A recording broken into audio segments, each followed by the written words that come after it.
Good morning, all. Let us begin today's discussion. We have today Dr. Rakesh Kumar Thusu from School of Biotechnology. He is one of the fantastic researcher and very graceful teacher from our university. Dr. Thusu has earned his PhD degree from All India Institutes of Medical Sciences, and he is one of the very bright minds I have met ever, in fact. We are fortunate to have today Dr. Rakesh Kumar for the topic, which is falsification, fabrication, and plagiarism. So as we are aware that as a researcher, we need to present the data and whatever findings we have in an objective manner, and it must conform to what is the situation. And if there is any deviation, it amounts to some problem. Similarly, whatever we encounter, we need to present it as it is. So there should not be any manipulation. That is one of the expectations from any researcher. And then if we are using the thoughts of others, findings of others, then we are required to properly acknowledge that, and we must refrain from presenting any other's thought, showing that it is our own. So as a researcher, we need to avoid certain problems. So we are going to delve deep into these issues today, and I request Dr. Rakesh Kumar to guide our students with respect to falsification, fabrication, and plagiarism. So we will have some 35 to 40 minutes talk by Dr. Rakesh Kumar, and then we will have 20 minutes around for interaction. And the second half of the class will be based on the presentation of Group A, which is again on the same topic. So I hope that Group A students are ready. We will read out the article which they have prepared. So let us have first our lecture by Dr. Rakesh Kumar. Sir, over to you, please. Thank you, Dr. Tiwari, for giving such an elaborate and nice introduction. It was nice to hear some good words. But we are all trying to do our jobs here in whatso manner and whatever facilities we have. And I'm this when Dr. Tiwari sent me this email regarding a number of topics to be, I was the first one to grab this topic because this topic is very, very close to my heart. And another reason for this topic being closer to my heart was that we, as a student, were never taught. We learned it during our course of duties. And you are lucky that you are being, before you start your career, you are being taught about these things. You are being led into these things, and which might be very, very helpful for you in the future. Is my presentation visible to you? Is my presentation visible? Yes, sir. Yes, sir. So what I did Sir, was, better if you make it display in the bigger form. Yes, now it is very okay. good. Yes. Okay. So what I named this presentation, this lecture, is falsification, fabrication, and plagiarism.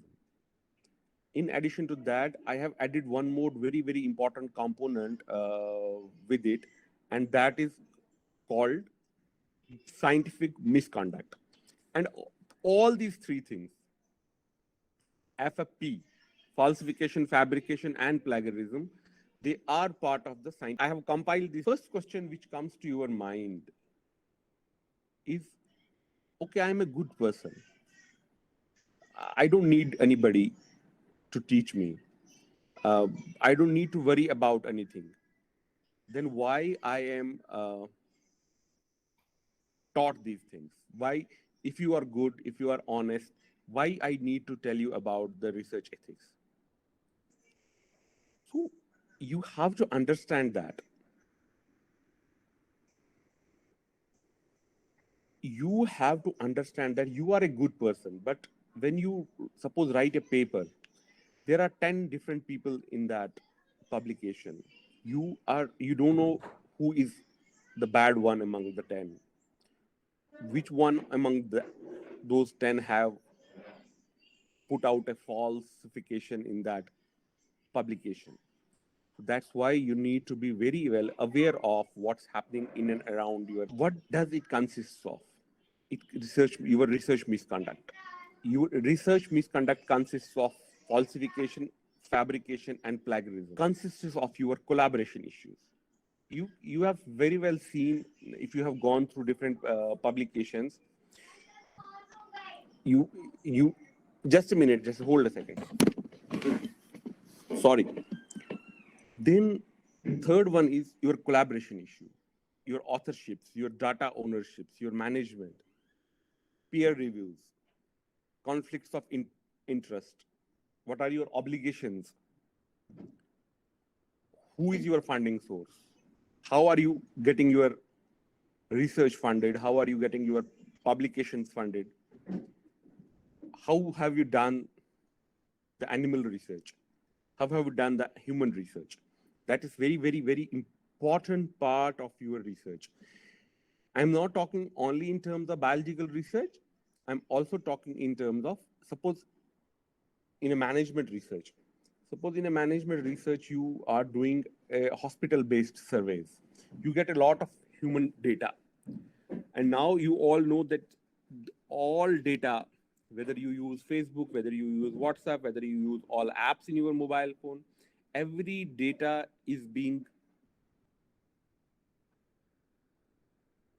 every data, I mean, everything, whatever you type in Google, this is being sold in the gray market. And this data consists of huge amounts of monetary transactions. So everything is, every data you have, information about, if you have any information about me, that data is very, very valuable. You can use this data, and that is one part of the misconduct, even if you are writing a paper on it.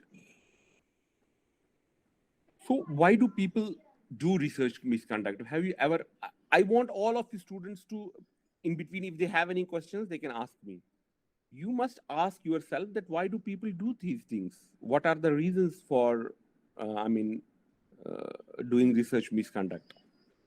What are the reasons? Sometimes you feel like this is socially acceptable practice. Sometimes things are done through accident. And a very, very important term that's called misdemeanor. What does that mean? That means you are doing wrong and then you are justifying it. You are taking shortcuts to do your work. We have enough time. I will be going through each and every part of it, and I will be discussing these things with you. Sometimes you don't know what is the right thing to do. You deceive yourself. Psychological things. There are many psychological things which affect a person while doing the research. Professional pressures. I think Dr. Tiwari and we all know that how much pressure is there in the professional field to publish books, to publish papers. You publish a paper, you get a promotion. You publish a paper, you get a job. You publish a paper, you get recognition in your field. You publish a paper, you get invited to a scientific conference. I mean, then if everything is publication, then there is always a lure to it that you can falsify data and publish that. And that is one very big pressure nowadays in international circuits. Everywhere, that you either publish or you either perish. Another thing is your colleague in your office. So you have a colleague in the office, you have a colleague in your department who is publishing very good. You want to keep it up with him. You have a human tendency of jealousy. You have a human tendency of competitiveness. You want to keep with him. So what you do?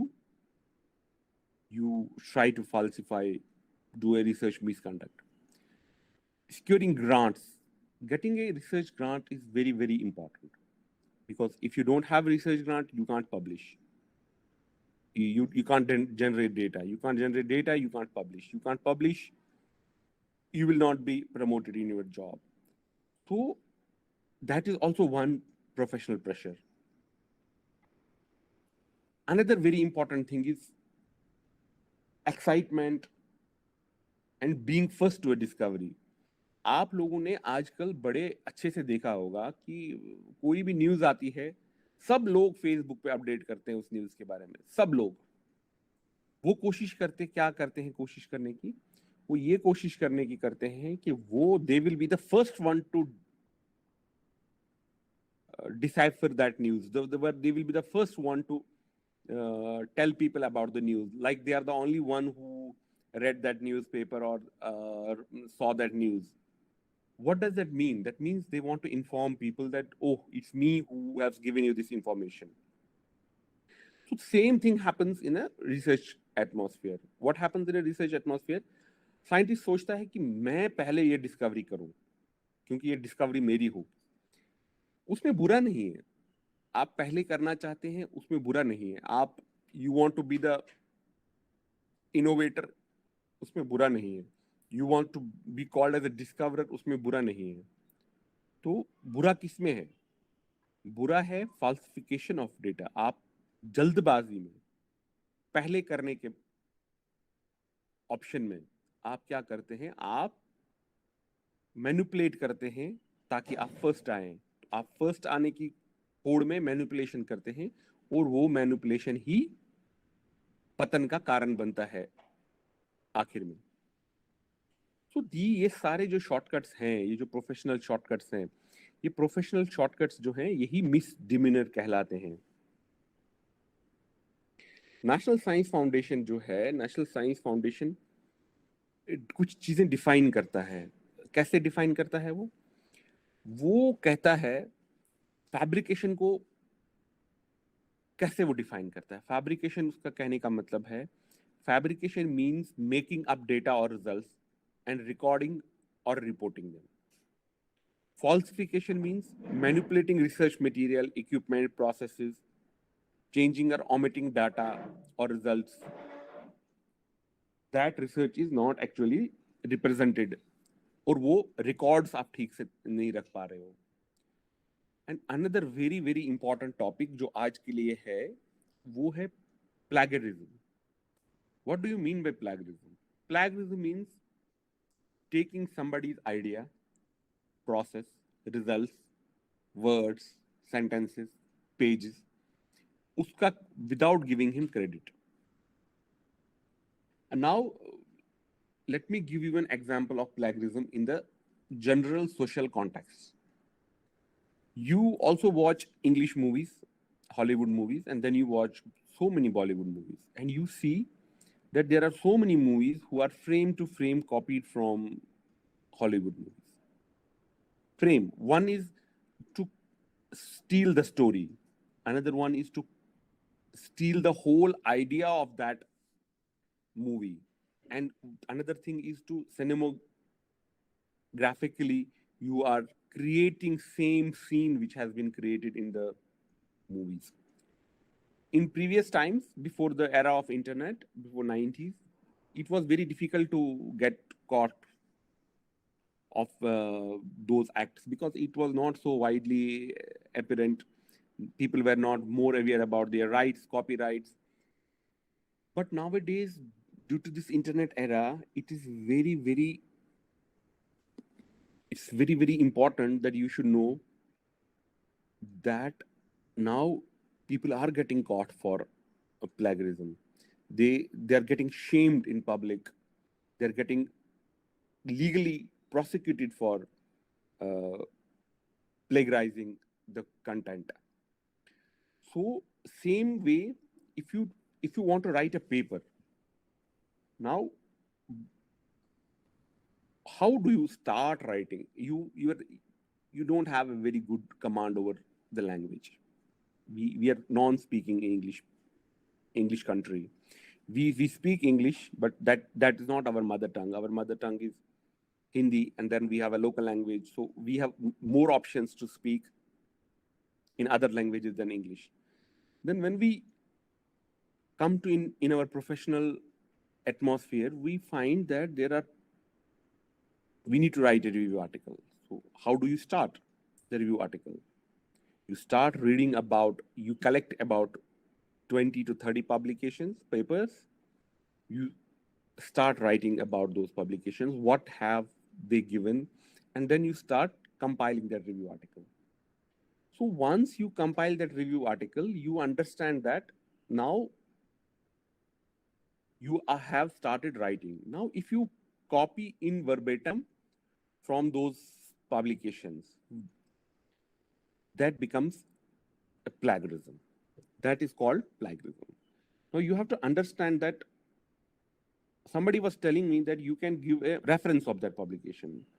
Will giving reference of that publication be enough? Then you are copying that sentences? No, you cannot copy somebody's sentences. If you want to do that, you have to give under quotes. You have to put that statement under quote, then only you can copy that sentence. Otherwise, you have to reframe that sentence. I am going to give you an example. I have downloaded few PDFs from internet, and I'm going to give you an example in the coming slide. So you should also know that paraphrasing, stating someone else's idea in your own words, can lead you to an unintentional plagiarism. So you have to understand that jotting down notes and ideas from sources and then using them without proper attribution to the authors or titles in the introductory phases may result in a paper that's not only a blend of your words combined with words of others that appears to be of yours, but that's not the truth. The truth is that you have copied that. Now, going back, if you go back 10 to 15 years, this concept of plagiarism was not there. I mean, you could be sued for plagiarism, but there were no softwares. It was not manually possible to check plagiarism content. But now there are softwares which can exactly tell you how you have copied and how many words you have copied, from where you have copied. So our university, in fact, UGC also, gives a clear-cut guidelines on how you can use the material from other sources, how much plagiarism content should be there. In our university, Sri Mata Vaishno Devi University, whenever you submit your research plan, whenever you submit your thesis, the plagiarism content has to be less than 10%. Though worldwide it's acceptable as 20%, but our university has done a very good thing by limiting the content to 10%. But now there is another problem with it, with the plagiarism softwares and plagiarism content. What is the problem? Problem is that sometimes you use very common words. Suppose a person has to write something about Buddhism. Buddham Sharanam Gacchami. So this is a word which was spoken by Buddha. And now, if you want to use that word, it will still be, because software is not human. It's just a software. It will take that and add it to your plagiarism content. Suppose you have a scientific term called like Alzheimer's disease. You have lung cancer, non-small cell lung cancer, melanoma. So they will all pick up these words. Like there are terms, there are multiple terms. Human immunodeficiency virus is a 4-word. So it will pick up these things. It will pick up your references. So references will be common. So you have to do a manual search also. You have to reduce those things. And you have to upload only the content which you have written without those references and And then you have to manually check and delete those references. But then you have to very well understand that having similarity index of 4 words or more will be counted as plagiarism. One more issue. आप लोग सुनाई दे रहा है सबको ठीक से? Yes, sir. Okay. Yes, sir. One more issue.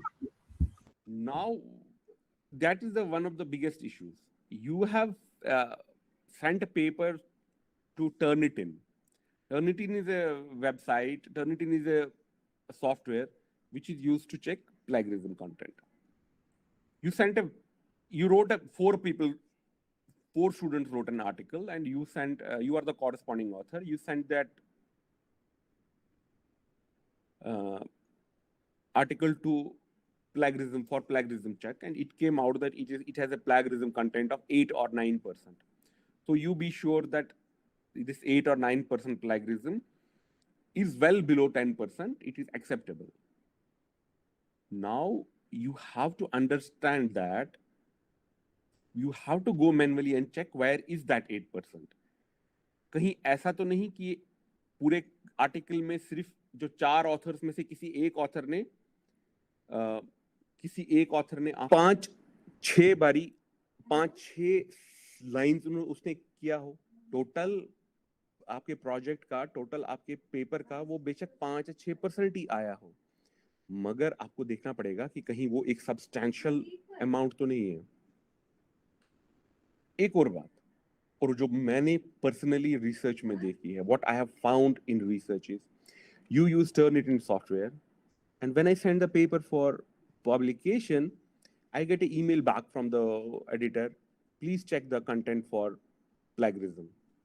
And when I say we have done plagiarism check, they send an note that we don't consider Turnitin, we use Authenticate. So Authenticate is another software. So what is the difference between two softwares? And why are they using Authenticate? When I go to Authenticate website, it charges me $150 for one check, because that's a business model. They will definitely ask me for Authenticate. I request one of my friends in foreign that if you have a subscription of Authenticate, can you run my publication, to run my manuscript through your Authenticate? When he runs that Authenticate, the same 6%, which was 7%, which was showing in Turnitin, comes out to be 18 or 19% in Authenticate. So what does that mean? That means that software was more apt for discovering your plagiarized content, matching words, similarity index. So that means there is difference between two different softwares also. It's not necessary that if you have got a 0% content in one software, it will be same otherwise. So, and how you can deal with it?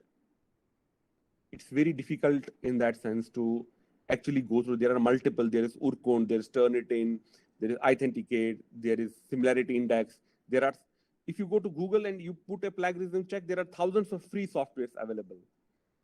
And then you have to see how you can validate your research.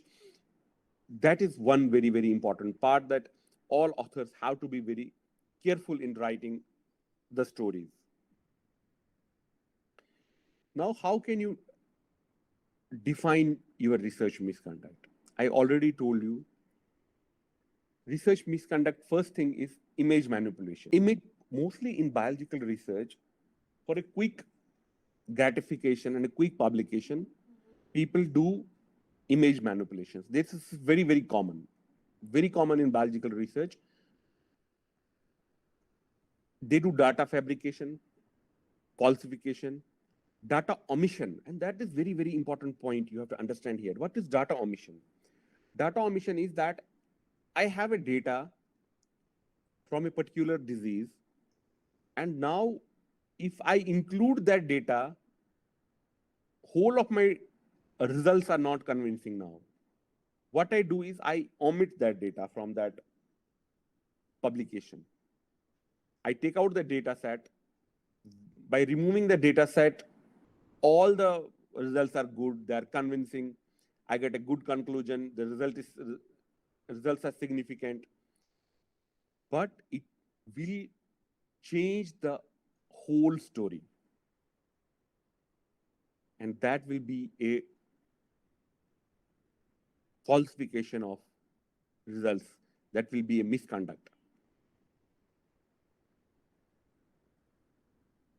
And there's one very important thing is sabotage.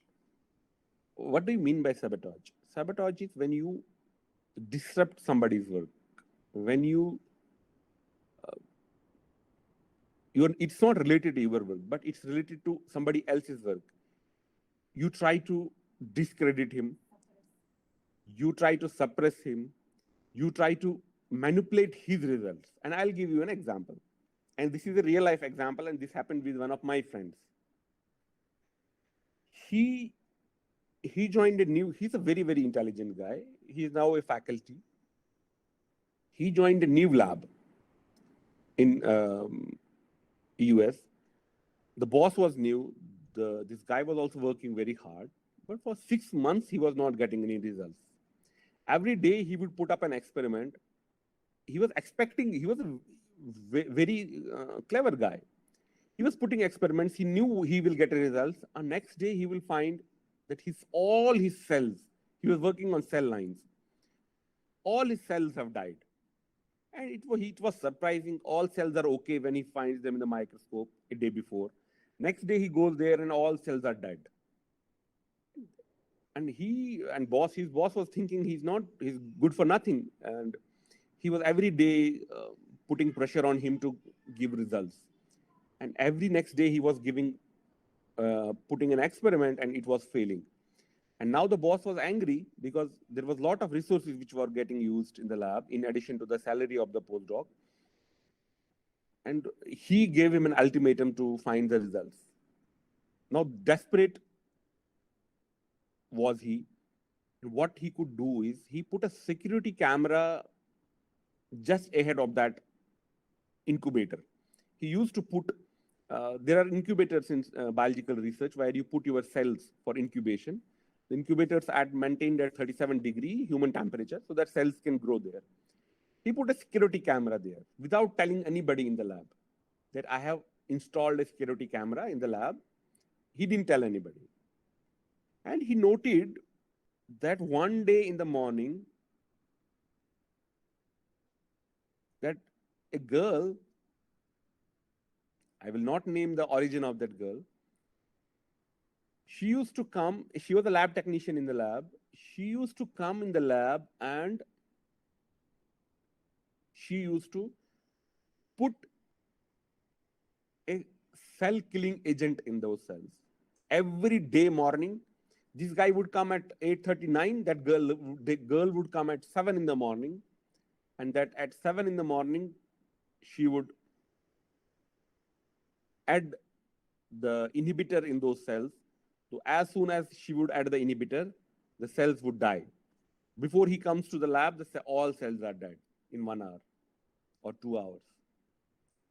So that is how he came to know about this sabotage after 6 to 8 months. And this is not one isolated case, or this has only happened in America.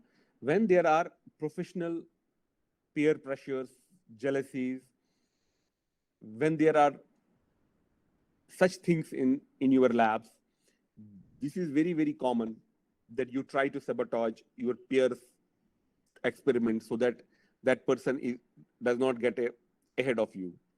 So this is very, very important. And then I'll give one more case of a sabotage. In a research lab, there were 2 students who were working in a radioactive lab that was mostly working on radioactive isotopes. There was a boy and a girl, and they were working very hard, both of them. And the lady professor who was working in the same lab, she got a liking for the girl because she thought that she is working very hard and she wanted to promote her in research. Both of them were peers, and she wanted to promote that girl in the research. So what this boy did, he, to grab that position, he added radioactive isotopes to the chair of that girl. Small amount, like 1/10 of a drop. He put it on her chair. So every day she used to sit on that chair, every day she would get the radiation. And what happened was she died because of that radiation. She got multiple myeloma. And when she got multiple myeloma and she died, her husband came to the lab and he asked police to verify it, how she died. But police said it's a case of cancer. उसको cancer हुआ है, वो मर गई. उसने बोला नहीं, मैंने जब इसने ये जॉब 3 महीने पहले ज्वाइन की थी, 4 महीने पहले, तो मैंने इसके ब्लड टेस्ट कराए थे और इसके ब्लड टेस्ट सब नॉर्मल थे. और ये अब जिस कैंसर से मरी है उसको बोलते हैं ब्लास्ट क्राइसिस. तो उसका मतलब कि ये कैंसर इसको इतनी तेजी से फैला है अंदर कि कुछ तो गड़बड़ है. बहुत कन्विंस करने के बाद पुलिस ने इन्वेस्टिगेशन शुरू की और जब उन्होंने वो लैब सील किया और उन्होंने रेडियो एक्टिविटी के लिए चेक किया, तो उन्होंने देखा कि जिस कुर्सी पे वो लड़की बैठती थी, उस कुर्सी पे वो रेडियो एक्टिव एलिमेंट का एक ड्रॉप पड़ा हुआ था, जिस कारण से उसको पीछे उसकी कमर में डेली रेडिएशन मिलती थी और उस रेडिएशन की वजह से वो उसकी डेथ हुई. वो कुर्सी सिर्फ उसी की स्पेसिफिकली थी. ठीक है. जनरली क्या होता है, जो इंडियन लैब्स की तरह नहीं कि जहां पे हमारे स्कॉलरों को बेचारों को नेस्कैफे पे बैठना पड़ता है, वहां पे वो जहां पे भी बड़ी बड़ी लैब्स होती हैं वहां पे अपना डेस्क, अपनी चेयर्स, सब कुछ होता है.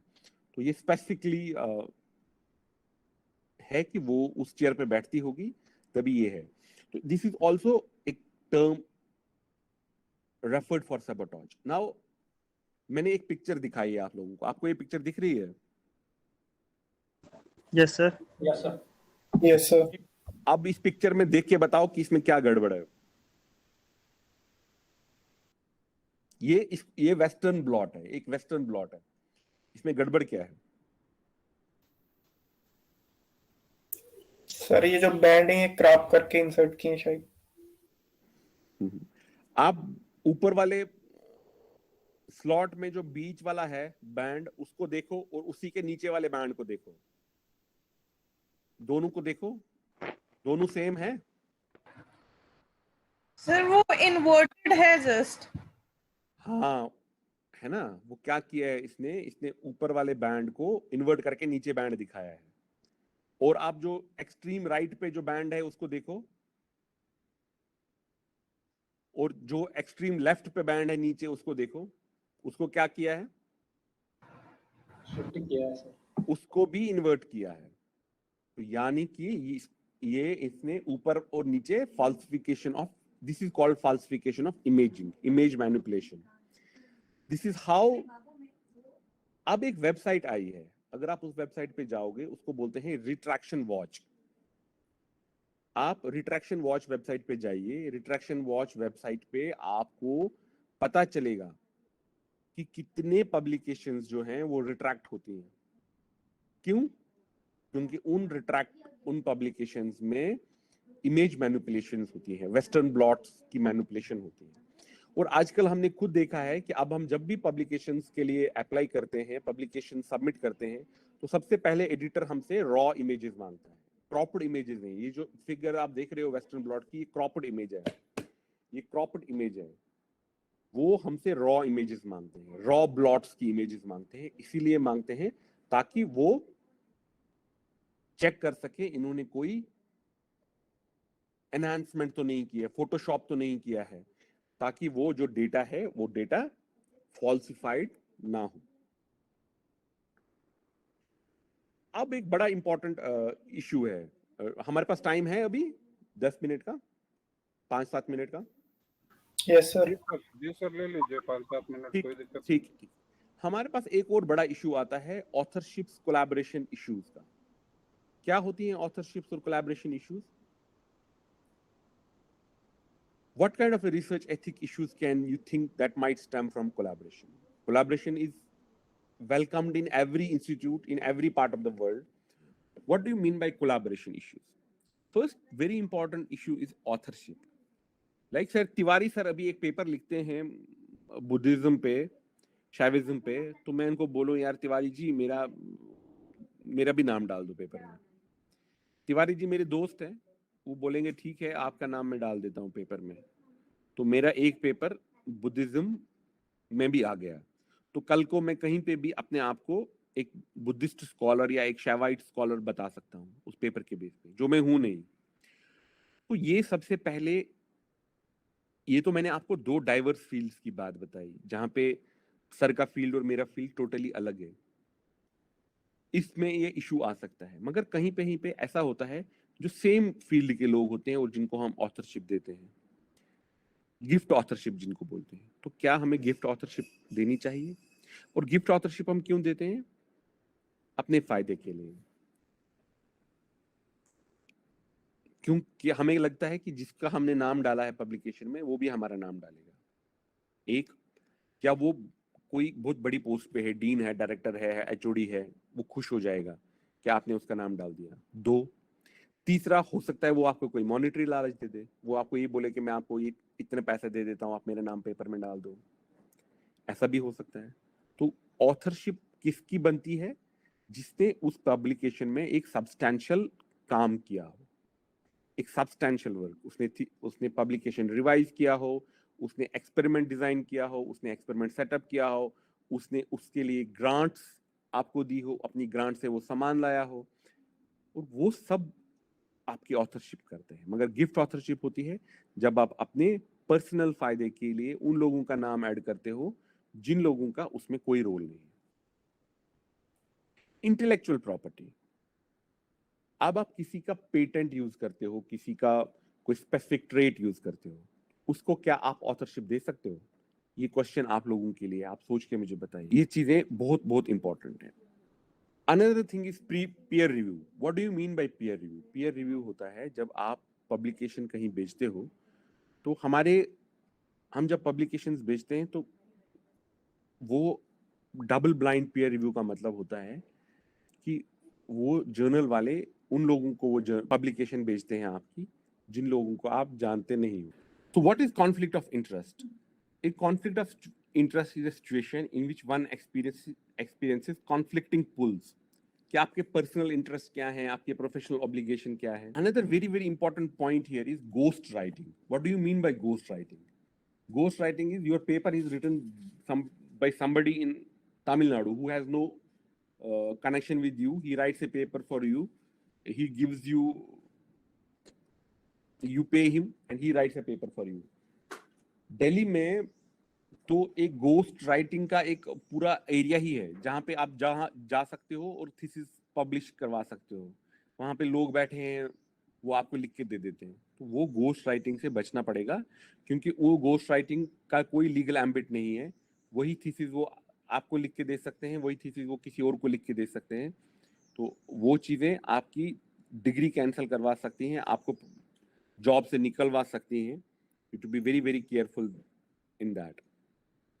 अब साइंटिफिक मिसकंडक्ट में जो आपका टॉपिक नहीं है, पर फिर भी मैं आपको बताना चाहूंगा, ह्यूमन और एनिमल सब्जेक्ट रिसर्च। देखिए, हम जैसे हमारी यूनिवर्सिटी है वो एनिमल रिसर्च नहीं करती है, हम एनिमल साइंस पे काम नहीं करते हैं, हम ह्यूमन सब्जेक्ट्स पे काम करते हैं, मगर ह्यूमन सिर्फ सैंपल्स लेते हैं।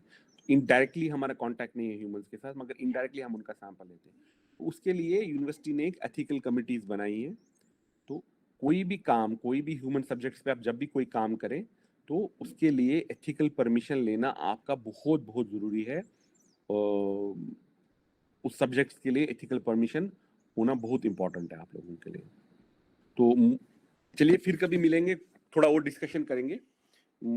आज टाइम कम है, तो मैं चाहूंगा कि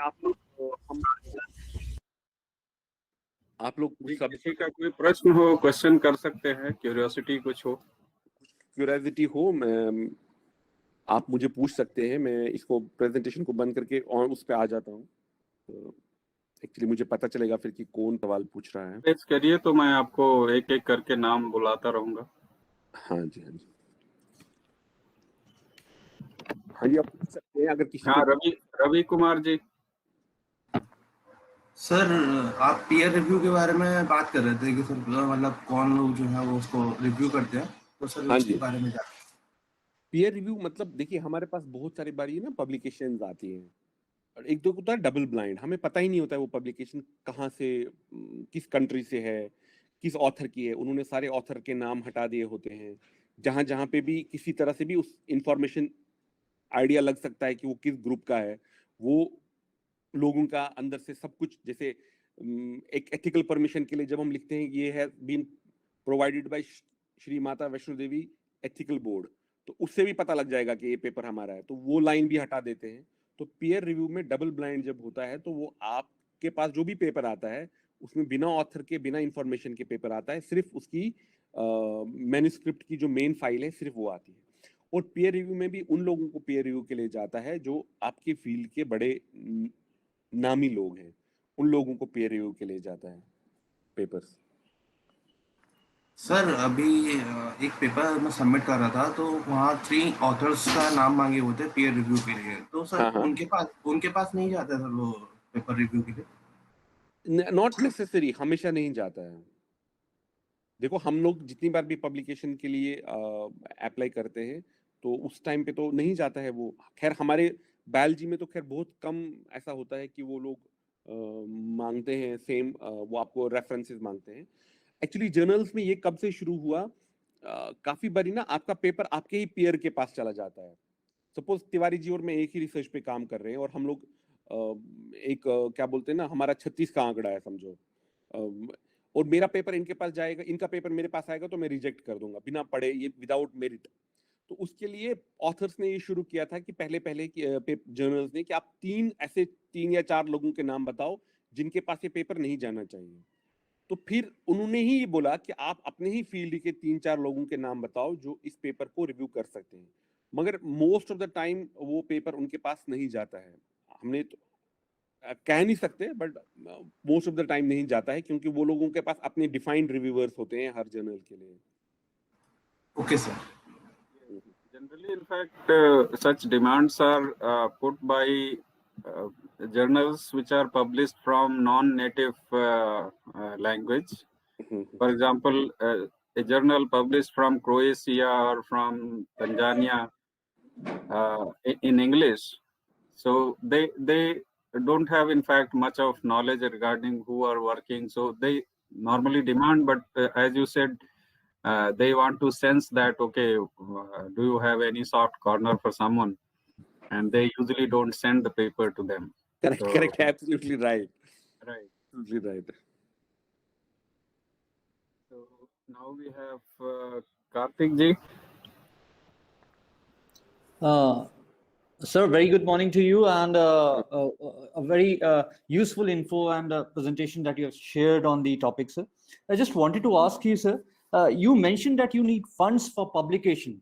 What about open access journals? You have very good open access journals in the group, sir. So why require funds for publication? I know some journals take funds, but sir, open access is also a good option. Actually, I'll tell you an example.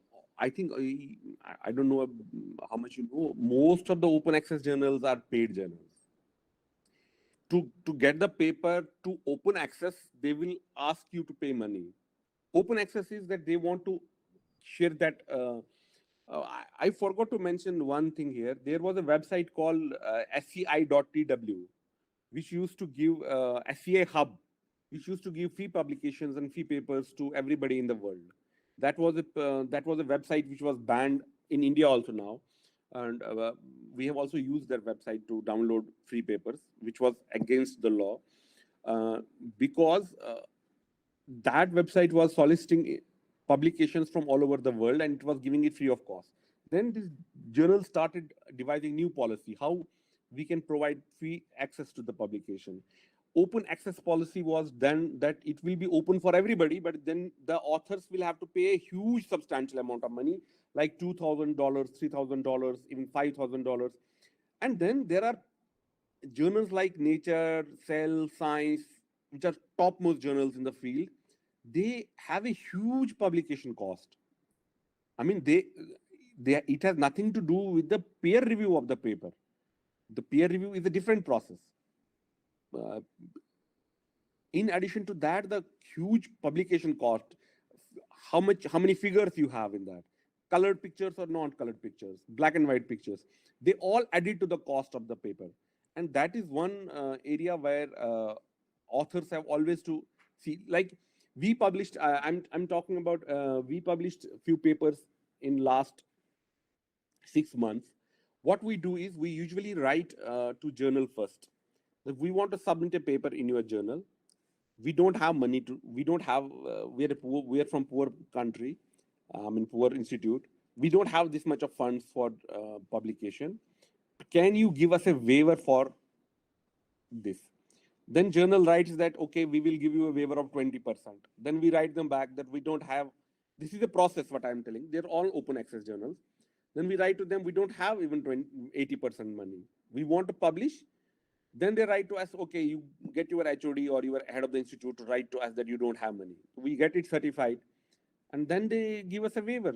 We have published 4 or 5 papers, all in top journals with full waiver. So, but open access is something like that publication is available free of cost.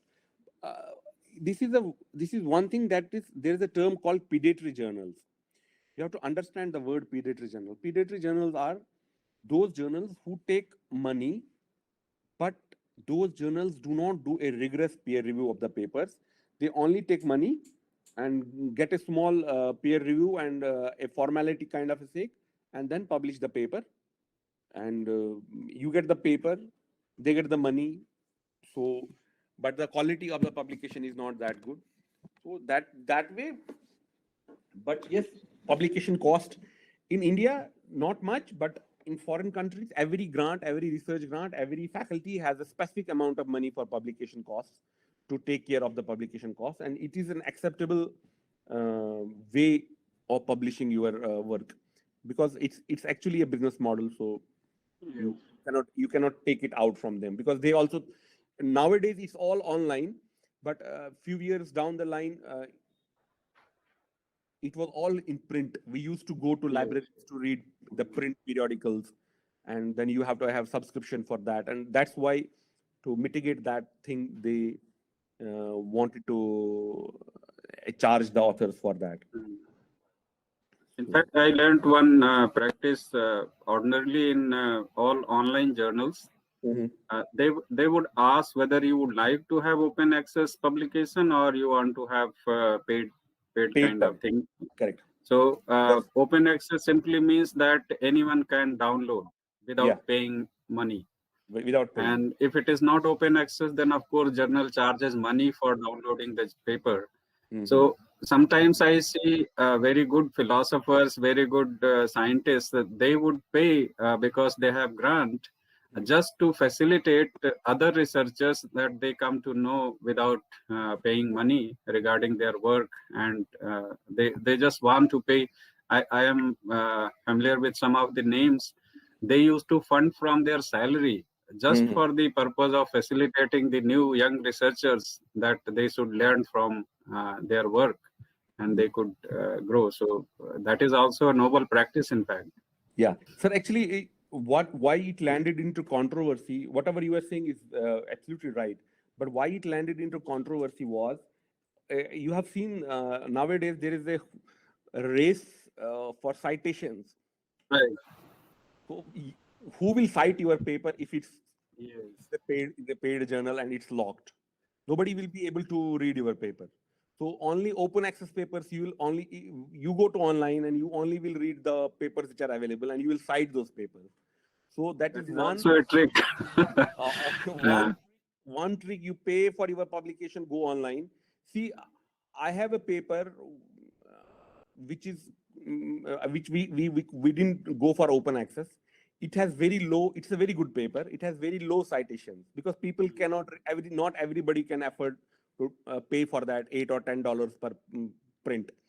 But in addition to that, I have published in an open access journal, and it has more citations, and the work is almost similar in both the papers. So because it will gather more citations, and more so over in the review articles. People always try to get the review articles more in the open access journals, because then more people will read it and you will get a lot of citation, and the more the citation, that will improve your professional efficiency. That's one thing, dear Karthik. This one thing, and there's so many things about publication industry. It's an industry you have. Every journal wants to increase their SJR, and every person wants to increase their H factor. Yeah. So There's a very famous Right. case, there's a very famous case, because now it's very important to even discuss is vaccines. There was a paper in foreign journal. It was in New England Journal of Medicine with the impact factor of somewhere near 66, 70. It had a paper long back that vaccines cause autism. Autism is a huge disease burden in foreign countries. And the topmost scientist who published in that journal said that because of these vaccines, there is a huge burden of autism in the kids. What happened is that a full generation of people stopped vaccinating their children because of that paper. And after 32 years, that guy accepted that he falsified the data. He was paid by some agency to do that. So this is how research. those who are ready with their questions, so please raise your hand. We can't hear you as of now. Okay, Shakti Pandita. I was waiting for somebody to question. Thank you very much, sir. Thank you. It was a thank you, sir. Okay, thank you, Karthik. Shakti Pandita, you please ask your question. Unmute कर लीजिए पहले. There is a question from Shakti Sonam. Pandita, you have raised your. Sir, there is a question from Sonam Yes, Sharma. please. Yes. Yes, Sir, please. can facts be copyrighted? Facts are already proved. Nobody can copyright your traditional knowledge. Nobody can copyright the universal facts. Nobody can copyright your religious texts. These things cannot be copyrighted. Anybody else? Shakti has raised her hand, but I think she is not getting unmuted somehow. Hello. Shakti, do you hear? Okay, Hello. Sudhir ji. Yes, sir. I want to answer your question. You have Yes, asked one please. question. Can we Sudhir Kumar give the- ji. Yes, sir. Sir asked one question. Can we give the authorship to when we are using someone's patent or intellectual property right? So according to me, we cannot give him. We cannot offer him authorship. We can acknowledge him. Correct. You're right. Absolutely right. When you refer and use somebody's patented technology, you can acknowledge him that you have used his patented technology until a person does not have a direct connection with your research. Suppose you went to his lab and you did some experiments, used his chemicals, and he somehow helped you in designing the experiment, then you can give the authorship. Only using a patent does not give an authorship preview. You cannot give him or her an authorship. That's not possible. Anybody else? Do we have any more questions? So if no more questions, of course, you can keep your questions documenting, and whenever you feel like asking, you can ask. And sir, thank you very much for sparing time for our students, and you have added really quality to our discussion. And Thank you, sir. Thank you. In the beginning, you very nicely said that because of competitiveness, because of the pressure in job or in peer community, so we are into the race of publication. And when we end up in certain misconduct, there are basically certain reasons, and we used to discuss that. Consider we all are nice individuals. We don't want to do anything which is wrong. But then sometimes as if because of lack of competence or because of the pressures which you are talking about, and then because of some other human emotional dimension, we land up in such kind of problems. And you mentioned one very nice concept, honest error. So we don't want to land up in problem, but sometimes it so happens. So what is this honest error which you mentioned in your presentation, sir? Yes, I actually, I'll give you one example. Suppose I have a results. I did a research on a disease. I interpreted them in a way. My interpretation will be different from your interpretation. Okay. So different interpretations does not mean misconduct.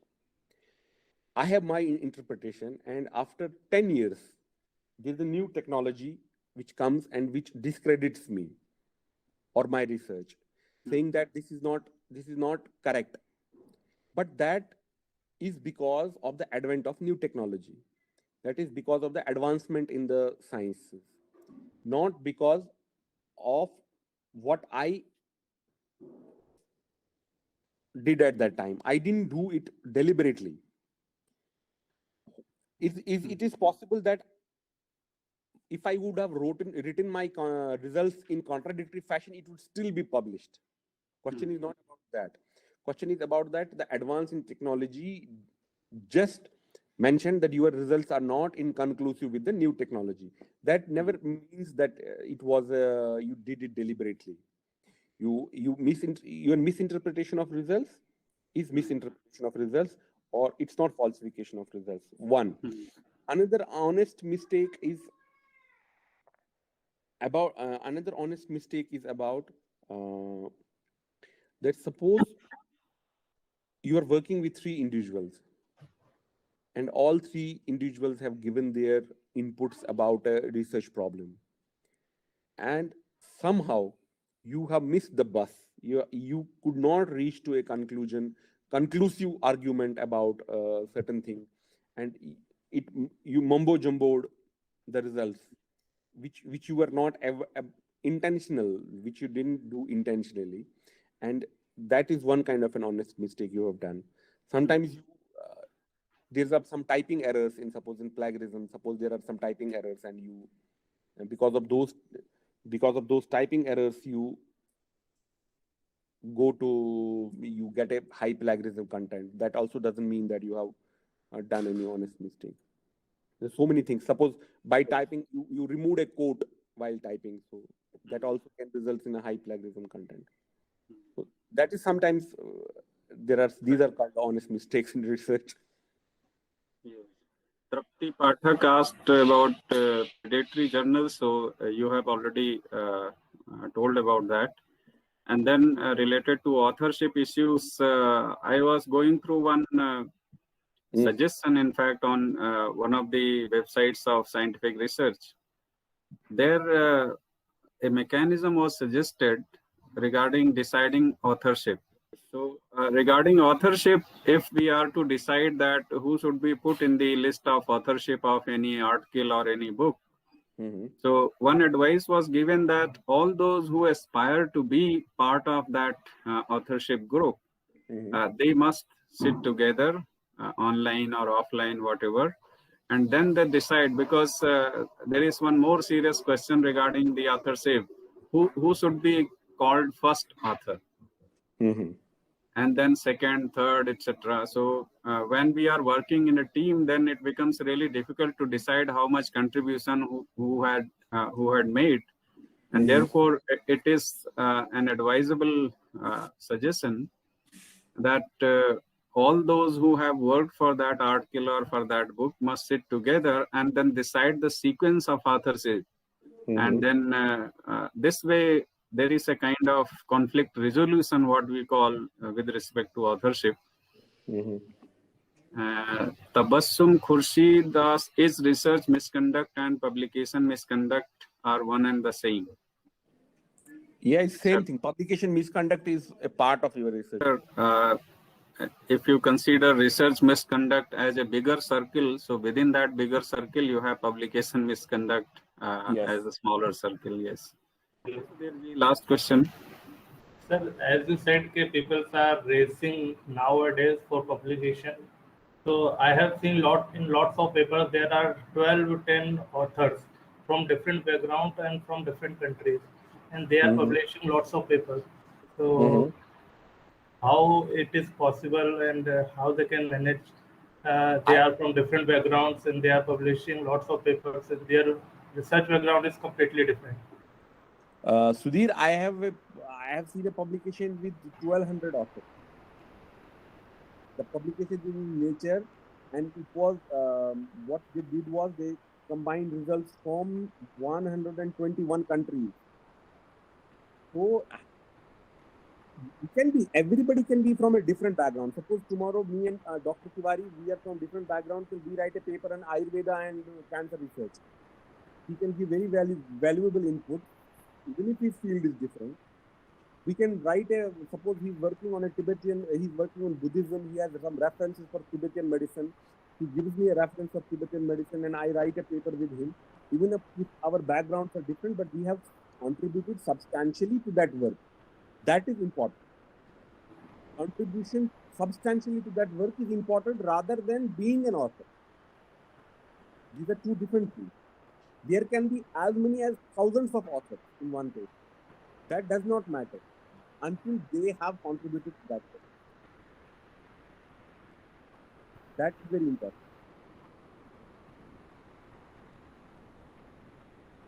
Each and every author on the paper needs to have substantial contribution for that publication. That's it.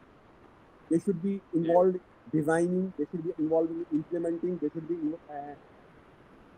thinking about those experiments and implementing ideas, writing, manuscript revising. They should be involved in every part of that. Good, sir. So, sir, now we are going to have one presentation on the very same topic. I have divided all the students in heterogeneous groups. Okay. And each of the group contains 6 or 7 students, and they are supposed to write an article by using all the research techniques which they learn. So today, one group is ready with its presentation on falsification, fabrication, and plagiarism. So I request, if you have some time, it may take some 30 minutes, I think, for them to present. And then we can have your observation also on that, besides the questions from other students. No issue, sir. I am here. Okay, thank you, sir. Thank you very much. It's a very nice gesture. So may I request now the group A leader who is going to present the paper. You can share on screen, and then we can just go through it. Chitrakshi. Yes, sir. A very good morning to everyone. I myself will be presenting the document. So you please share the document if it is possible. Yes, sure, sir. Yes. Sir, is my screen visible?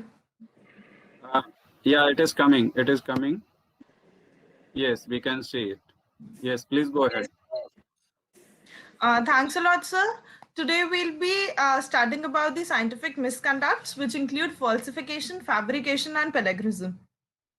So starting with the introduction, a scientific inquiry related to nature and technology, social and economic reality, and behavior of human beings is expected to make precise declarations related to the concerned realities. Their insights and findings need to be structured in such a way that sound trustworthy, reliable, cumulative, and complementary.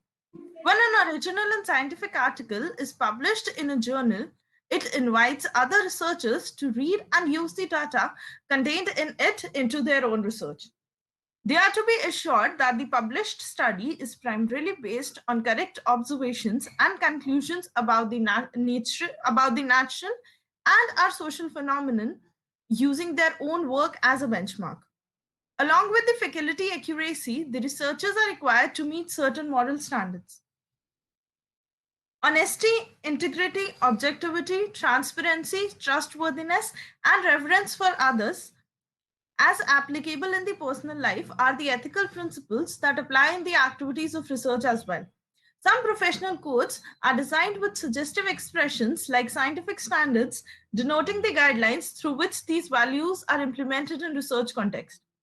Transparency in the exchange of research material, objectivity in the evaluation of grant proposals, regards to the counterparts, and honesty in disclosing research results are some examples showing the desirable practices.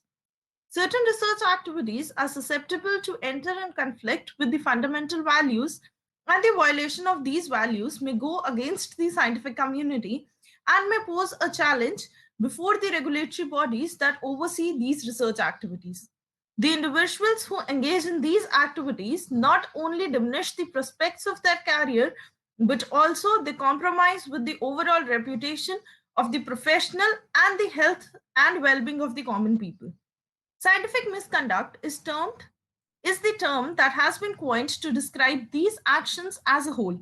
It can be defined as the most serious breaches of the standards of research. There is no universally accepted definition of research misconduct. The US government issued an executive order creating a definition that has been widely accepted and appreciated by various agencies which fund different types of researches. It expresses misconduct as fabrication, falsification, or plagiarism in proposing, conducting, or reviewing research, or in reporting research results.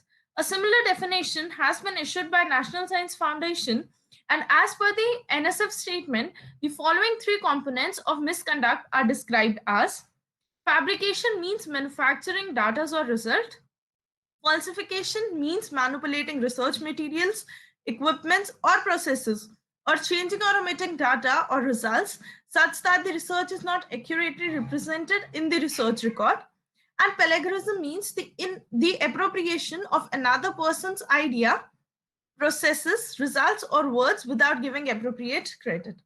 Now we'll be starting with falsification. The regulatory bodies have provided certain ordinances and guidelines pertaining to the conduct of researches. They also describe the conduct that leads to data falsification, usually under the heading research misconduct. The rules are enforced with significant punishments such as loss of funding, termination of employment, or imprisonment. The aim of a research activity is to deliver us with true description of the world, and that to accept a scientific theory or hypothesis is to believe that it is true and that the entities described by the theory, including entities we cannot observe, exist. Researchers are supposed to be fair and are deemed as the seekers of truth who present a reliable picture of the world.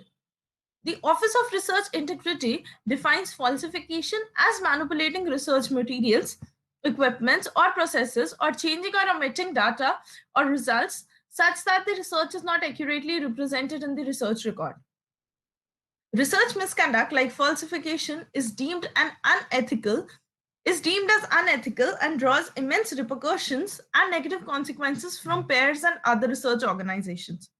A fraudulent research misleads scientists by sending them down blind alleys, destroy trust among the researchers, sabotages scientific collaborations, tarnishes the image of the profession in public perception, and can cause considerable harm to the society. For example, fake research data may lead to the approval of unsafe drugs or the construction of dangerous buildings. In scientific research, results can be cooked, with Babbage defined as an art of various forms, the object of which is to give to ordinary observations the appearance and character of those of the highest degree of accuracy. Being an expert in the field of research, a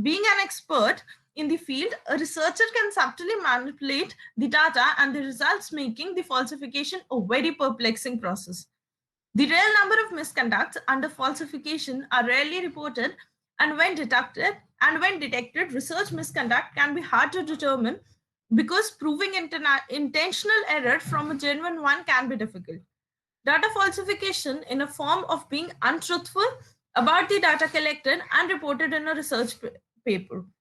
According to Resnick, a scientist who tests a chemical on 100 rodents but omits or changes the result from 50 rodents to provide better support for his hypothesis would be falsifying data. This implies that in falsification, an experiment might have taken place where the measurements and the results are usually tempered. Falsification undermines trust, creates inefficiencies, and deters honest researchers from careers in science. While a growing number of papers are being retracted, and the biggest reason for the retraction is misconduct, it is not clear whether there is an increase in the incidence of misconduct, an increase in awareness, or both. Generally, the research community commands a high moral integrity where these researchers are perceived as well-intentional seekers of truth, universities as cathedrals of learning, and as producers of knowledge, vital to the health and welfare of the society. So, fraud in the term of falsifying data and results can seriously damage the trust of the outside public in the institution of research and can be detrimental to the reputation of a university from where the research was conducted. Now, coming on to fabrication. Fabrication can be defined as the creation, addition of data, findings, or depiction which never took place during the collection of the data or during the experiment. Fabrication is going to occur whenever, for example, filling out the rest of research work that was never done. Conclusions that are made after experimentation must be created on full data sets. On the other hand, conclusion based on partial or assumed results are a type of fraud. Data fabrication is a deliberate misinterpretation of research findings, such as those published in a journal article, in a scientific inquiry, and academic research. Fabrication, like other forms of scientific deception, is distinguished by the intent to deceive as opposed to scientists deceiving themselves.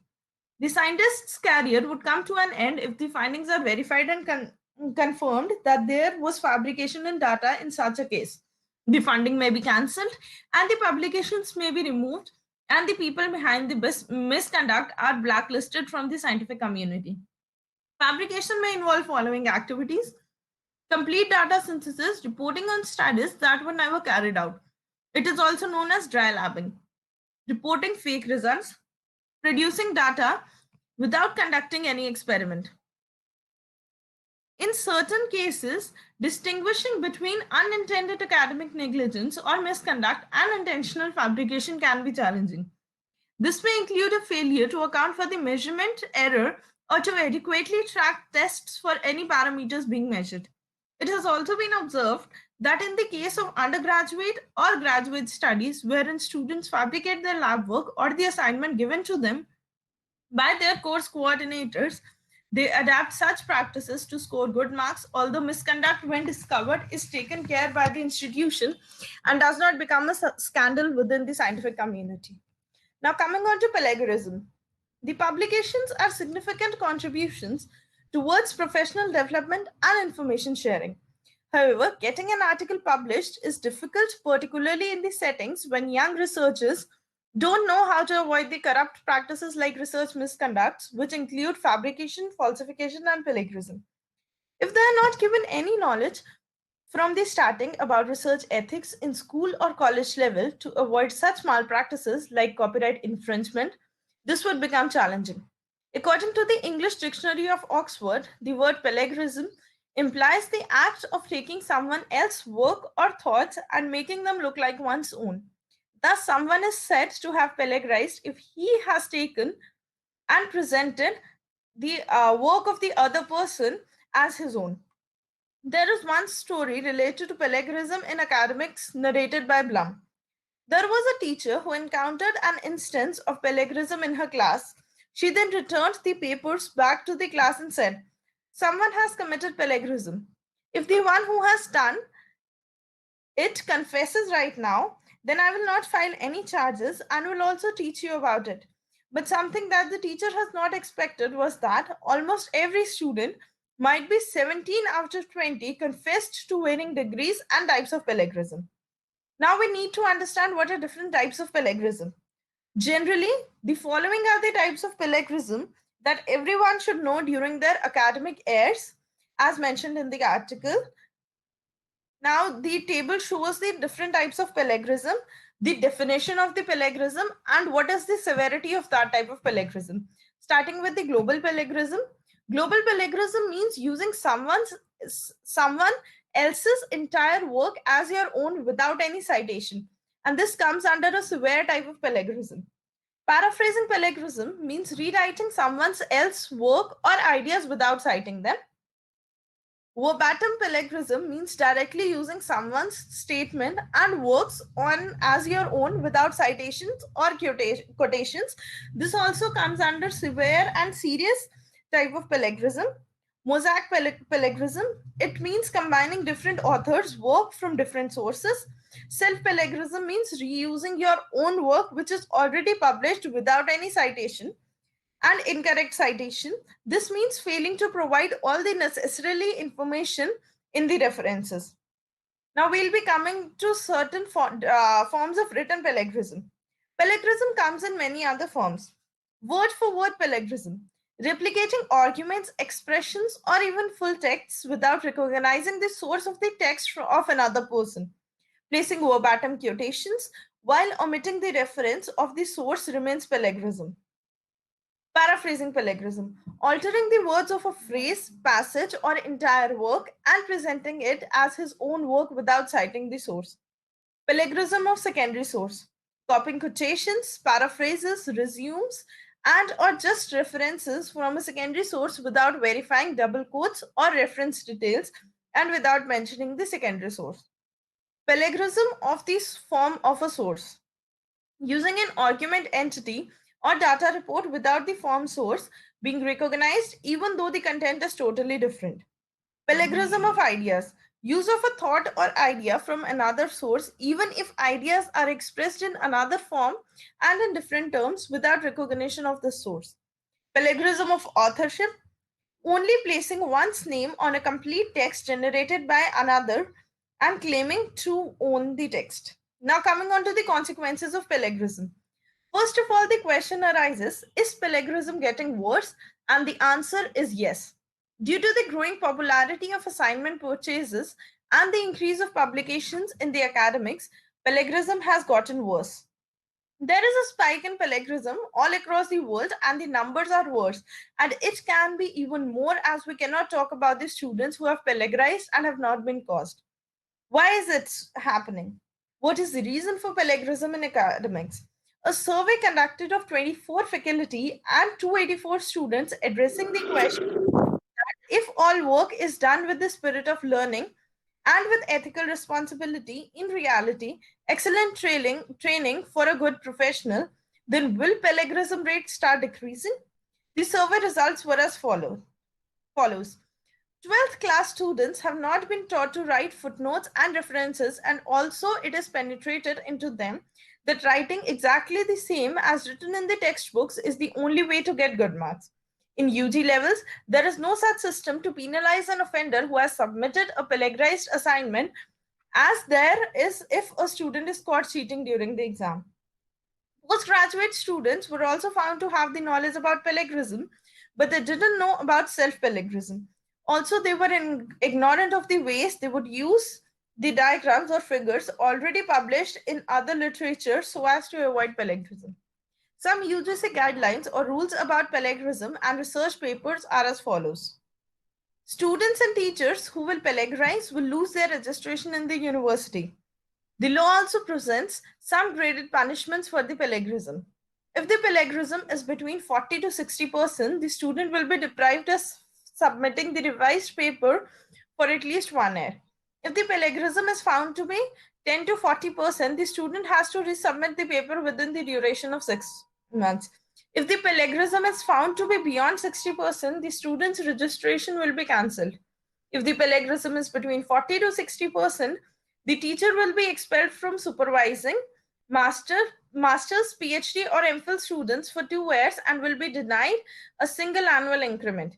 If over 60%, it will lead to teacher suspension and firing. So there is a need to give full knowledge to the students as well as to every person in the academics about plagiarism from the starting to make them aware of the facts and its cons.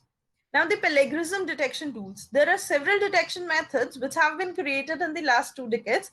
Some of the following are: safe assignment. During the search and detection process, it makes use of major academic databases such as ProQuest TM, Find Article TM, and Paper Mills.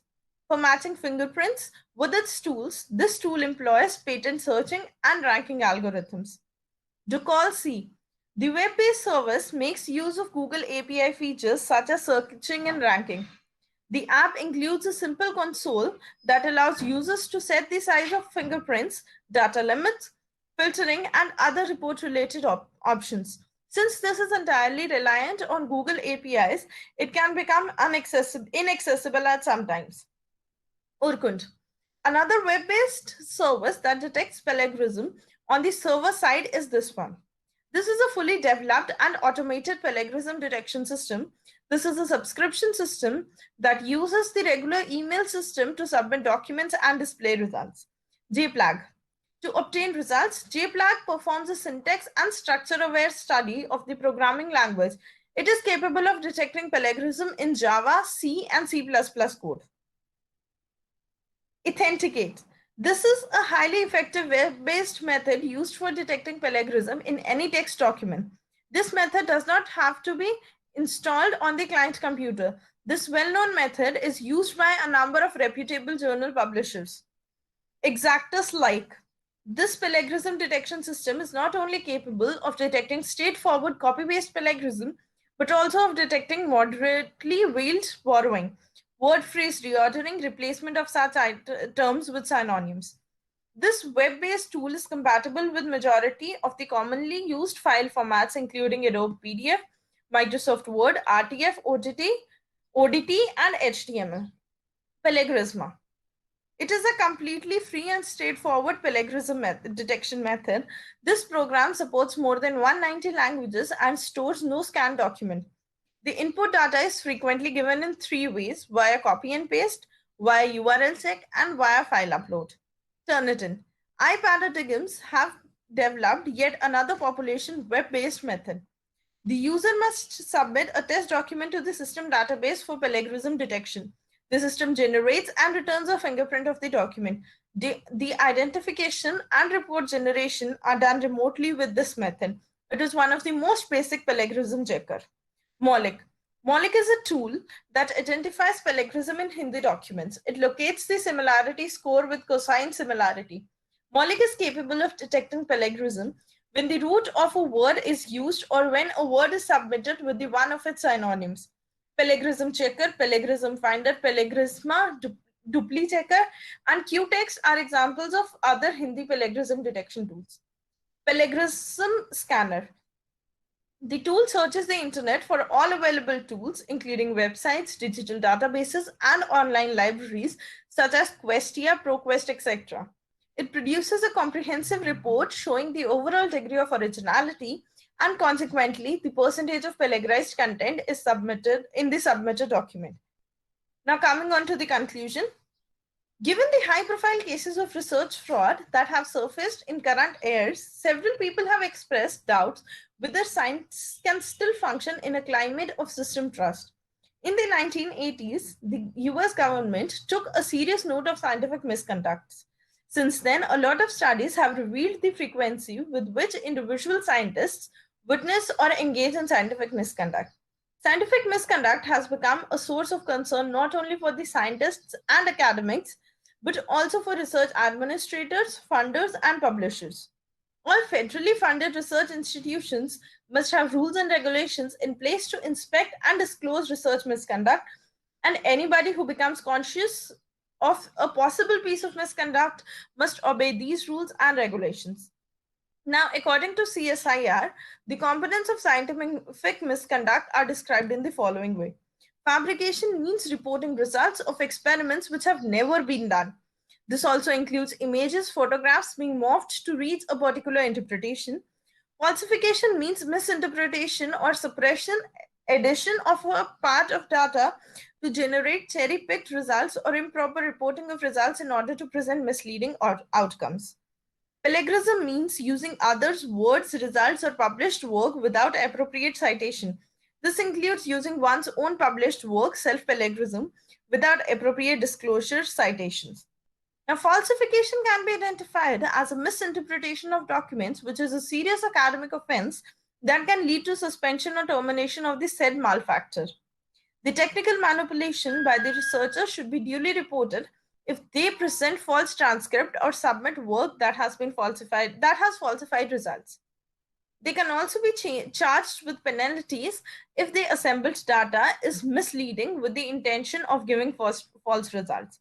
A scientist's career as a researcher is often jeopardized if it is discovered that he or she is engaged in fabrication. Tenured professors can be dismissed for scientific misconduct, and research grants can be forfeited. Doing such type of misconduct can have high stakes involved, and the scholars or scientists who caught such acts are blacklisted from the profession. No university wants these kinds of people as their employees, and journals refusing to consider any of these articles for publication. Plagiarism is considered as academic dishonesty and breach of ethics. It is not considered as a crime, but it is a copyright infringement. In academics, it is a serious misconduct. One cannot get punished by the laws, but by the institution and publishing companies, professional associations can pose penalties. Thus, we must increase awareness. Thus, we must increase awareness about plagiarism and other ethical laws among our scientists, अभी request आई थी authors, वो and वाला researchers. जी भेजिए We must be honest with our work. We must be honest with our work and should not violate any copyright laws. There should be serious steps taken against them who conduct such practices.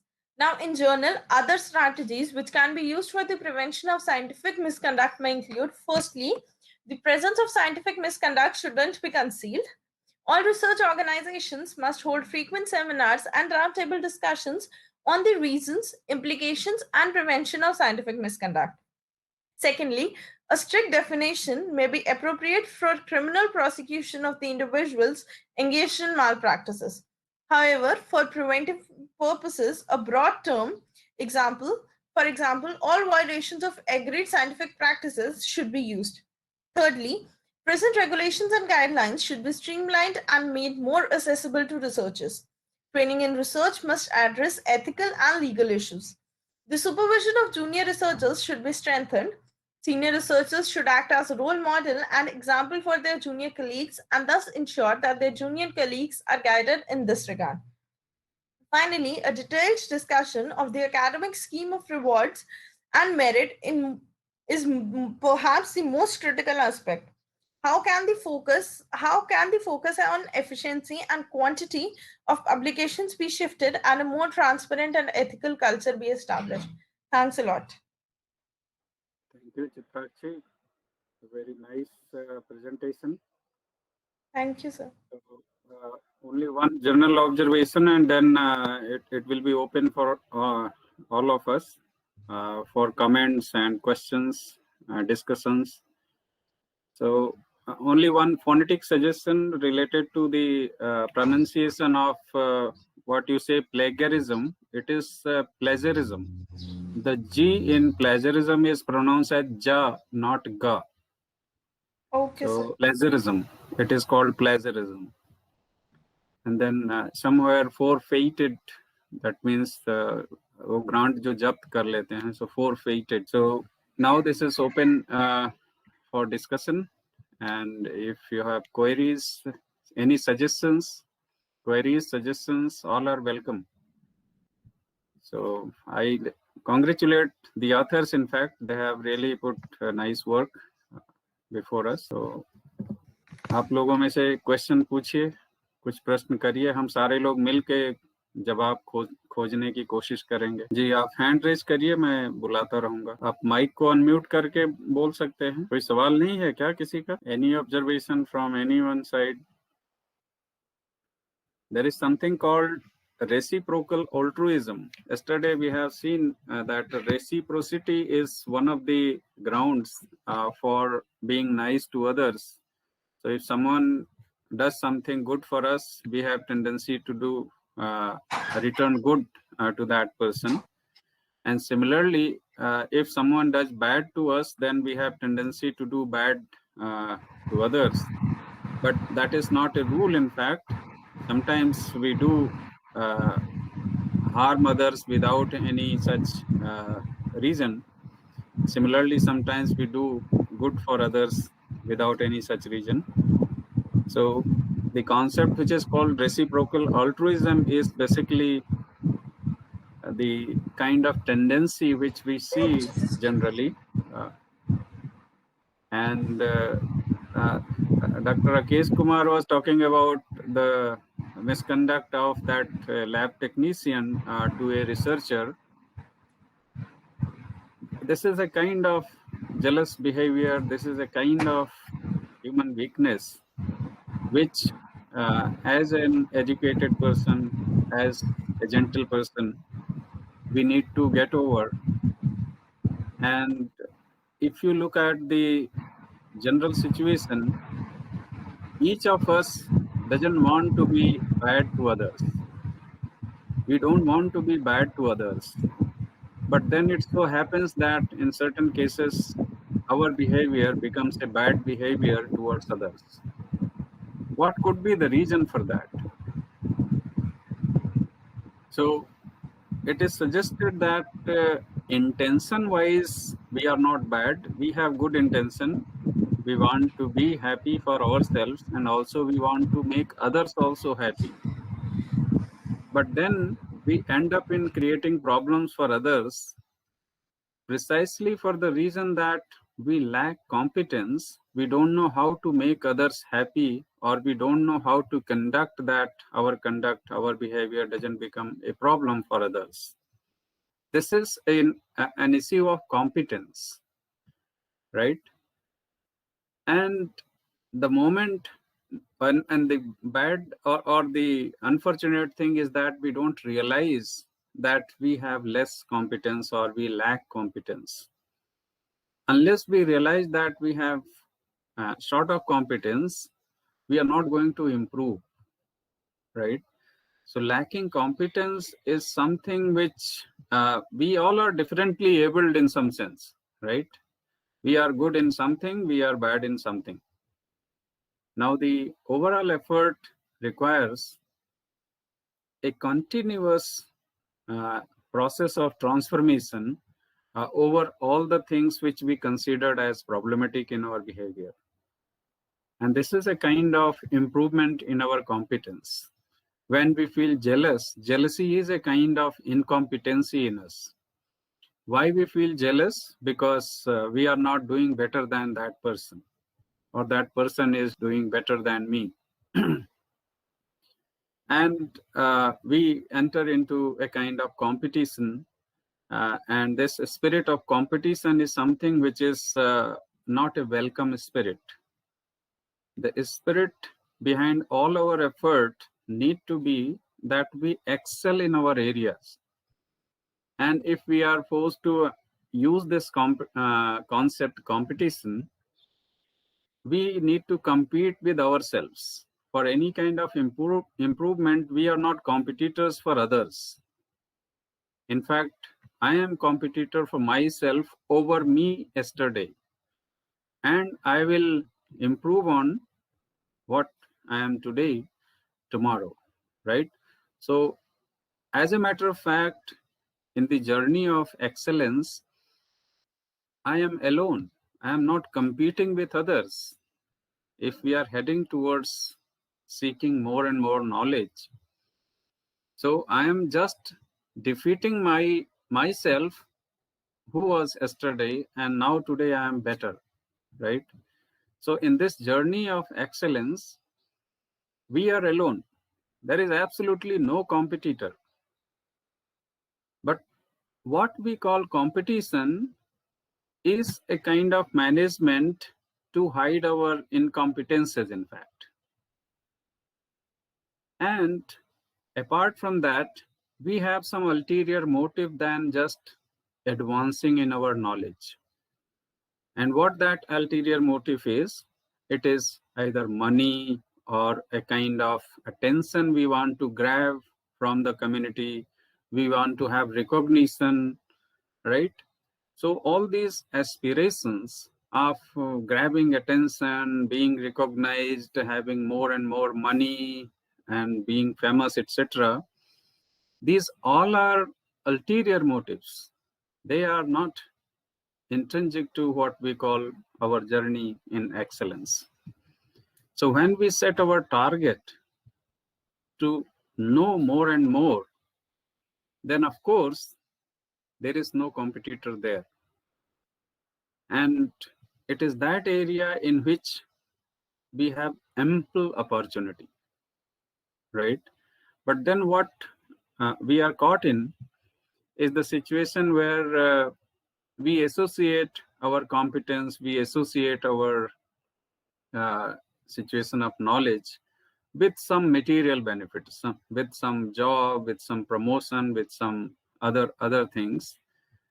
And there is nothing wrong in associating our competence with these things. But then if we are just focusing on these things only and being quite oblivious of our own excellence, then we can do any kind of misconduct. We may enter into any kind of misconduct. And it is that slippery area when we are targeting something which should not be the aim, which is not our aim. In fact, if we look at our human dimension, we want to know more and more, right? And if that is our objective, then certainly we are not going to be a bad person in any terms, right?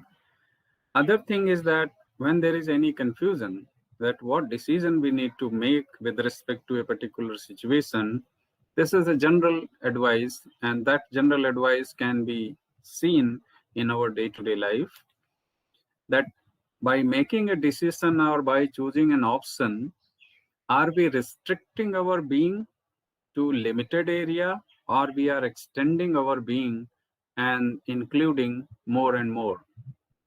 Whether our personality is growing inclusive, or it is going self-centered, narrowly self-centered, and we are too much into selfish interest than self-interest. So to me, scientific misconduct becomes unavoidable when we are into competition, we are into all such things which are besides knowledge. And if we focus on gaining knowledge, if we focus on improving our understanding, if we focus on increasing our competence, certainly there is no other person who is my competitor, right? And therefore, we will not have any kind of sabotage activities. We will not discredit others. If we are benefited by the works of others, it is my humble responsibility to show my gratitude to others, because I am benefiting from the contributions of knowledge by others. So we need to be grateful to them, right? And if we are not simply recognizing, then we are lacking this value, which is called gratitude. We need to be grateful to all those who have contributed to my excellence, to my knowledge. Here, there is no concern of age, there is no concern of other things. Anyone from whom we learn, we need to show our gratitude. And there is a golden rule in ethics, we find. The golden rule is that we should not do anything to others which we don't like for ourselves. And this is something which is a very natural, general aspiration of each of us. We don't want disrespect. We don't want to be discredited. We don't want to be deprived of what is due to us. And if this is true of each of us, then certainly when we are using other sources, when we are dealing with human subjects or animal subjects or any such living beings, or even if we are dealing with inanimate objects, the resources are limited. We don't have unlimited resources, and therefore there need to be a judicious utilization of the resources. We need to refrain from wasting our resources in any ways. We cannot afford wasting our resources, right? So sometimes I see many people used to spend money just because there is a fund in the project, there is a fund in some grant, there is some in some head, and then what happens? People say, "Oh, March is coming, so we have to exhaust the money." This is a kind of very problematic approach towards utilizing the public fund. And if we are careless about all these things, then certainly we have to face public humiliation. We have to face litigation sometimes. And of course, there are more embarrassing situations we cannot avoid. We got one remark from Sudhir Kumar Pathak. Please scroll down the page so we can see the references. Okay, Chitrakshi. Yes, in sir. fact, we will be sharing the documents submitted by any group to all the groups. So Sudhir want to see immediately the references which you have used. So you Sir, just, actually, I've scrolled it while you were talking. I scrolled it. I read the message and I've great. scrolled it. So it is done. Sudhirji, your concern is taken care of.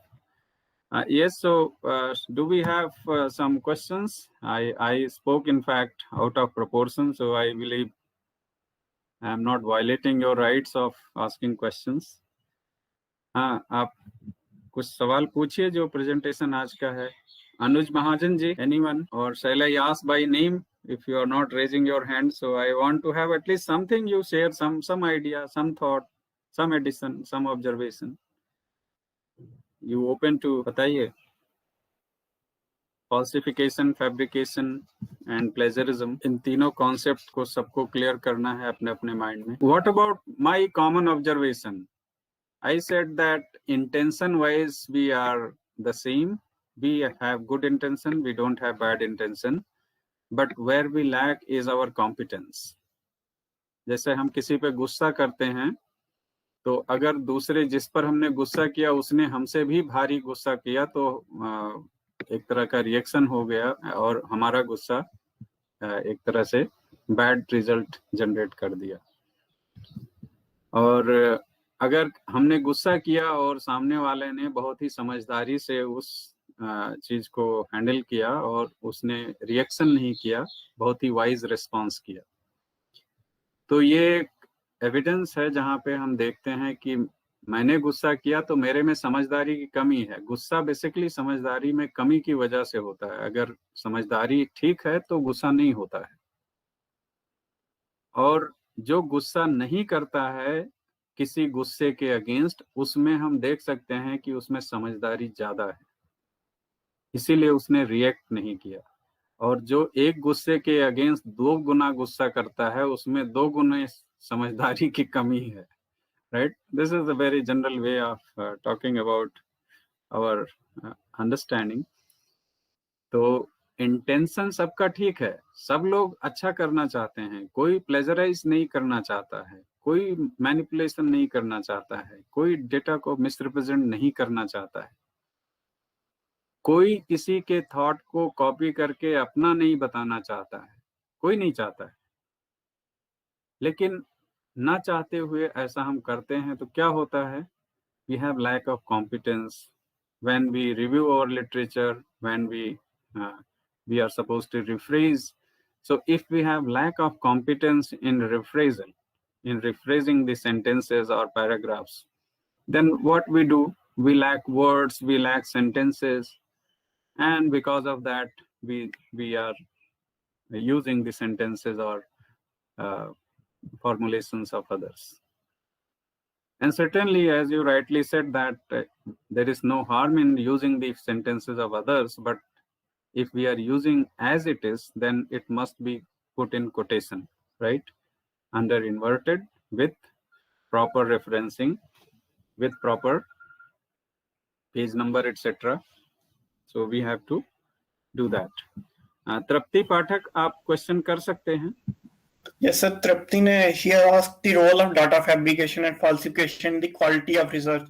So I would like to say that it is directly going to affect the quality of the research, because if I am doing the experiment on some humans to predict the biomarkers of some disease, and if I am falsifying the data, it's going to affect the treatment and certainly affect the patients that are going to receive that treatment. For example, nowadays we are getting the COVID vaccination, and if there was some data fabrication in that results, that will affect the whole population. So data fabrication and falsification is a serious crime and can affect at a large scale. And there are many actions that can be taken against those involved in doing the data fabrication and falsification. Like, first of all, the published paper is retracted from the journal, and there is a committee in the institute that is going to have a serious action against those researchers involved in this type of action.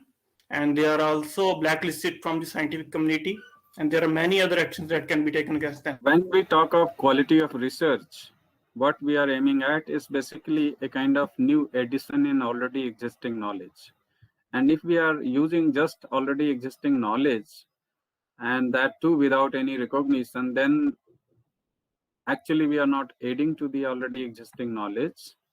At the same time, we are engaging in a misconduct of claiming something which is not our own, right? So there are repercussions of that kind of infringements. We may be prosecuted, we may be humiliated publicly, right? And then there are many, in fact, who are humiliated, they commit suicide also sometimes. And I know certain ministers in Germany, in their very advanced stage of their political career, something was pointed out in their PhD thesis. And you know, Germany is known for a very rigorous kind of research activity in every area, not in just humanities or social sciences, in sciences and technology. And they have very nice setup of research. But then despite all this sincerity, some of the politicians had to resign once someone pointed out that the thesis which they wrote 20 or 30 years before had some kind of problem in terms of plagiarism. So it may affect your career at any level, in fact. There are many vice chancellors, they had to quit because it was pointed out that there was some plagiarism issue related to that. CNR Rao, who was the scientific advisor to the Prime Minister, and I think most of you know, there were many professors, many students, research students. He was the board chairman of the Board of Governors in IIT Kanpur, so I remember that during that time. So some students used to put his name, what you say, gift editor or gift author, etc. But it was not. If you have CNR Rao's name in your list of authorship, certainly you will have a favor from the journal because they want to have big people's name appearing in their publication. So with that allurement, students used to put his name, and he would, there are a projection that he had more than 1,000 publications. And I believe more than half was of that kind, where even he was not aware of that his name was put. Maybe he casually said that, okay, you put my name without looking into what kind of stuff is being sent in his name. So these are very serious issues, and we see that people of various repute, they also get caught in that kind of problems. So as a beginner in the area of research, you need to be very careful in all these matters, because it is not just harmful to you, but also it may bring problems to your supervisor. He may lose job. That is the ultimate punishment he can get. And then we have university rules where if there is any such misconduct happening, the supervisor may be barred from taking in PhD students for supervision, etc. So these are some issues, and therefore it demands a kind of sincerity and honesty in our research behavior. Kartik जी, आप कुछ बोलना चाह रहे हैं? आप mic को on कर लीजिए पहले. Chitrakshi, and a very good presentation that you have presented. I must congratulate you and the authors. I just want to ask a small question. What are your recommendations at the education level to control this kind of thing happening? Actually, in the end, I have mentioned all the recommendations they are basically for the educational institutions only. Can point out one or two. Like it is holding seminars and other factors like seminars, presentations, and other things which would guide the student. Some kind of a SOP or standing Sorry. operating procedures. Some kind of a standing operating procedures. Do you recommend? These standing operating procedures are recommended by CSIR. I have mentioned a reference there. You can get those SOPs there. Okay. And more or less, these are the SOPs which have been included by CSIR also.